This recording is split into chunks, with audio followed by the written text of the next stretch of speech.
gorgeous music. Thank you. President of the Federal Republic of Germany, Dr. Steinmeier, Mayor of Berlin, Minister for Culture and Media, Dr. Monica Grütters, Director of the Humboldt Forum, Professor Dagalo, ladies and gentlemen, good afternoon. Actually, good morning-ish. It's almost afternoon. Thank you for having me here. When I was researching my second novel, Half of a Yellow Sun, which is set during the Nigerian Biafran War that started in 1967, a woman told me a story about her elderly father. It was early in the war, and they were in their Biafran hometown, feeling relatively safe because the war seemed far away. Then suddenly they heard the loud, terrifying sounds of bombing very close to them, and they knew that they had only minutes to leave their home and run into the interior for safety before the Nigerian soldiers arrived. The elderly father was a wealthy man, but the only thing he rushed to take with him was his ikenga, a piece of wood, a beautifully carved piece of wood. But it wasn't just a piece of wood. It was also the repository of spiritual meaning. The ikenga represented his chi, his personal spirit, as well as his ancestors, his guardian angels. I was struck by this story. This man, facing the possibility of never seeing his home again, chose the thing that mattered most to him. Of course, he cared about his material possessions, but he believed that those could eventually be replaced, while his ikenga was irreplaceable. There are ikengas in various museums all over the world today, and it is easy to forget as we stare and admire them behind cold and clinical glass barriers that these are objects that are religious, spiritual, sacred. Art lives in history, and history lives in art. Much of what we call African art are also documents. They tell stories. Some are literal in their storytelling, like the beautifully ornate Benin stool that was sent to the Oba of Benin by his people when he was exiled by the British, and which he looked at and immediately could deduce from the carvings the state of his British plundered land. Other sculptures and carvings are more metaphorical. They speak to the dignity of a people, to their worldview, to their aspirations. Some of the early Christian missionaries across the African continent were very keen on destroying African art. Carved African deities, which they told the Africans were just magic. I cannot help but wryly wonder what could be more magical than the story of a man who dies and then magically rises again, a man who also manages to magically give his body as bread. And I say this, by the way, as a newly returned Roman Catholic. The point is that belief systems vary, and as long as they feed the spiritual needs of a people, they're valid. We cannot be dismissive of a belief system merely because it is unfamiliar to us, just as we cannot be dismissive of a history because we are uncomfortable with it. So I'd like to tell a small story about a Nigerian woman who's married to a Belgian and has lived in Belgium for many years.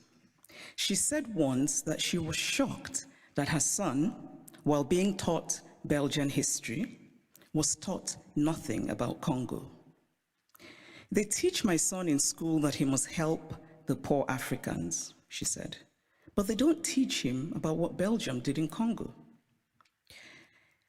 Now, if her son does not learn that the modern Congo state began 100 years ago as the personal property of a brutal Belgian king who was desperate to get wealthy from ivory and rubber, If her son does not learn that the hands of Congolese people were chopped off with rusty axes for not producing enough resources to meet a task, because we collectively acknowledge that it is so.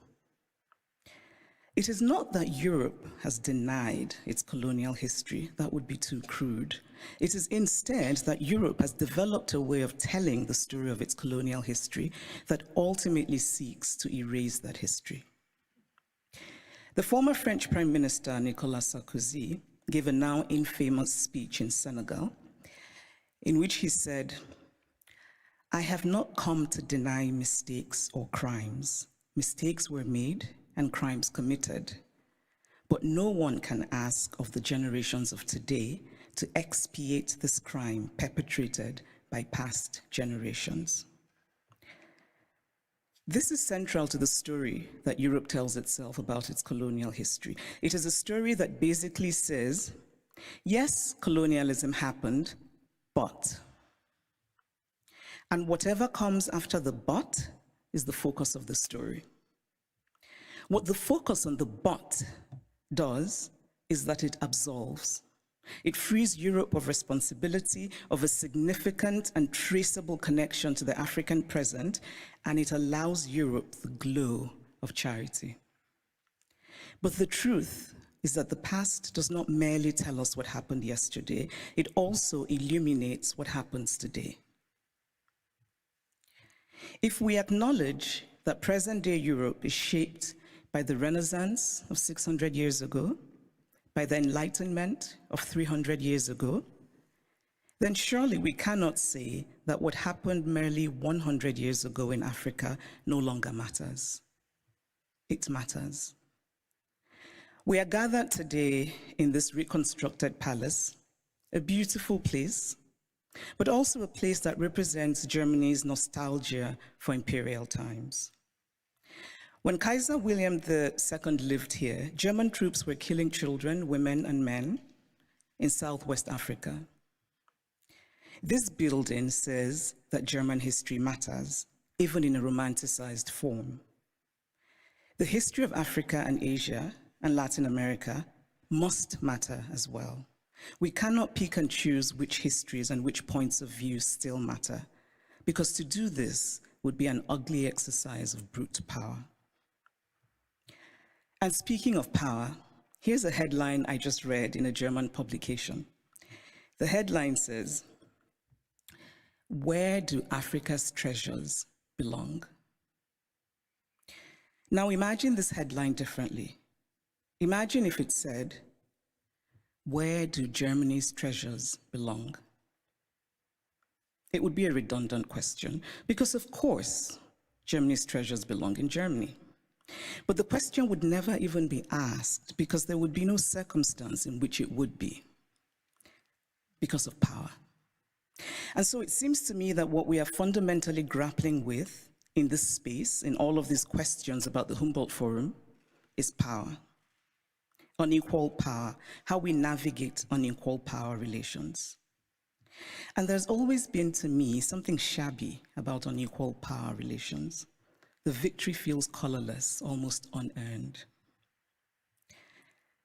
So I spoke of Belgium and its colonial history, but what of Germany and its colonial history? Do school children here learn about Namibia, what was called the German Southwest Africa? Do school children know that 100,000 Herero people were murdered by the Germans? Do they know of the wells that were poisoned? Do they know of the women used as sex slaves and others as slaves in German camps? Do they know of the Nama people killed and of the Maji Maji revolt in German East Africa? And why should they know? Because to tell only one part of a story is essentially to lie. A story is true only when it is complete. Germany is Beethoven, and Germany is Bach, and Germany is also its colonial atrocities that have resulted in hundreds of African skulls being stored in the basement of museums here in Berlin, skulls of men whose spirits cannot be at rest, men who could well have been my great-grandfather had I happened to have been born in Eastern rather than Western Africa. It is only fair to fully own all of the stories of Germany. All countries have parts of their pasts that they're not proud of, that they would rather forget. But it takes courage to face those parts and bring in some light. And this is a time for courage. The courage to hear dissenting voices, such as those of the people who are outside right now protesting. They should be heard and included. They have valid concerns. The courage not merely to say, we take your criticism, but to follow it with action. The courage to say, we were wrong. The courage to say about art acquired illicitly, this is not ours. Tell us what to do with it. The courage to do provenance work and to actively use local knowledge. The courage to act and to act now and not become crippled by endless planning and endless talking. The courage to believe that it can be better.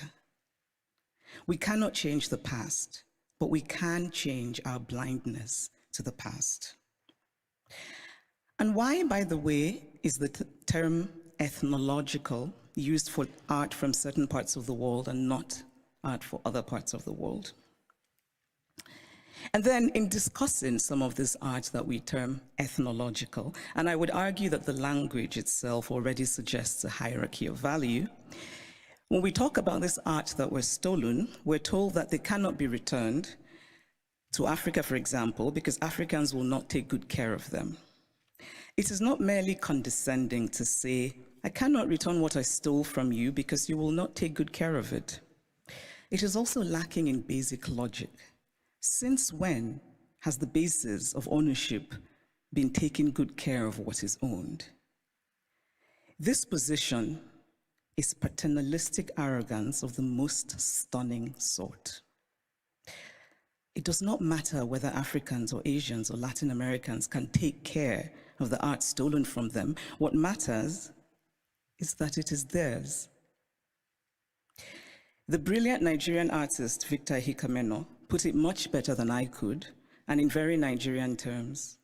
He says, if I come and steal your wrapper, and I say I won't give you back your wrapper because you will not tie it properly around your waist, or you will not wash it well, and so the colors will fade, or this or that, all are irrelevant.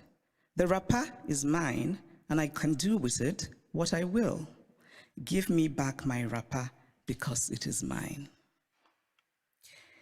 The metaphorical wrapper, for those of you who are befuddled by wrapper, it's a piece of cloth, should be returned for the reason that a Hikameno illustrates, which is respecting the property of others, but also because Europe has defined itself as a place of certain values: progress, liberty, fraternity, tolerance, individual rights, and most of all, the rule of law.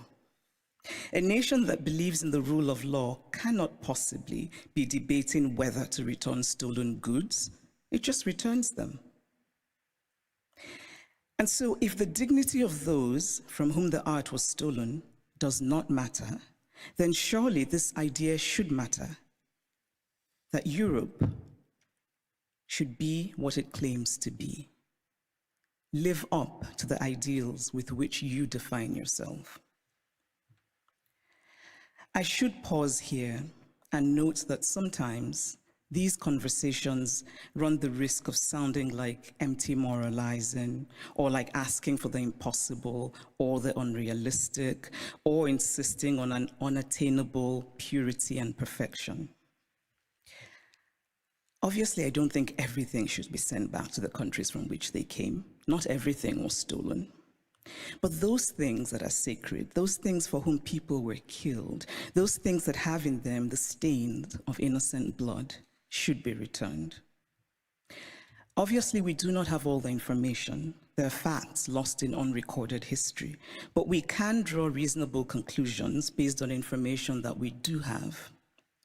We can deduce, for example, that the Ngonso, the beautiful sculpture of the founder and guiding spirit of the Nso people of Cameroon, a former German colony, could not possibly have been obtained under benign circumstances, because why would you willingly give up your guiding spirit?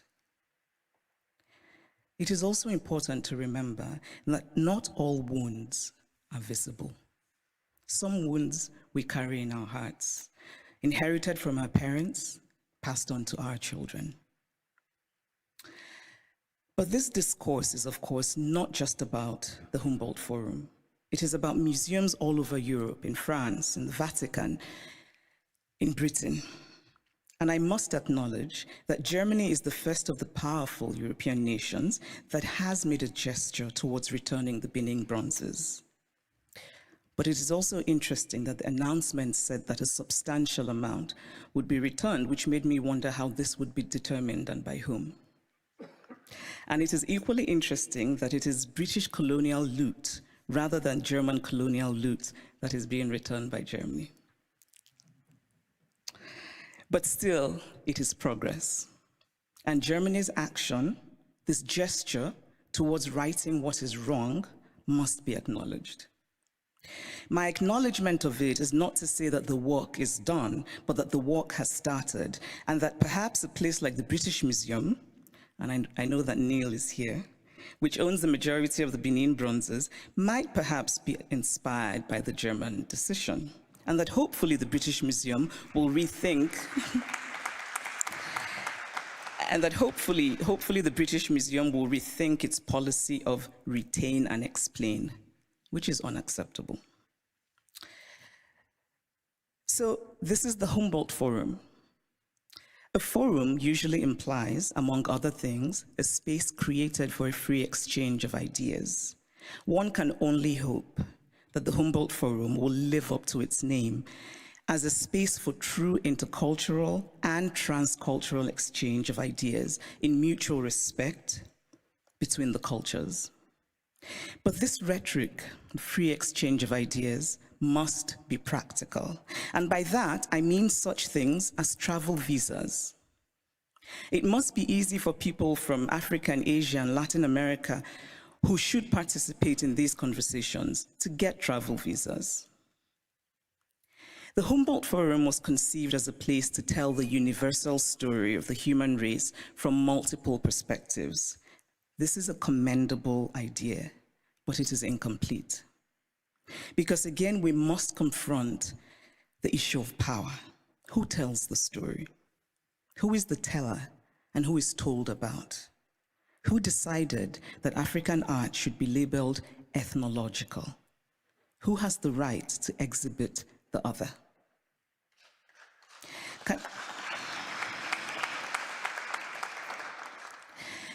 Can the Humboldt Forum be an opportunity?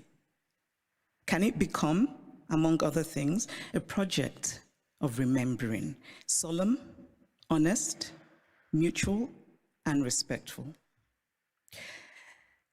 In conclusion, I want to say that I believe very much in dialogue.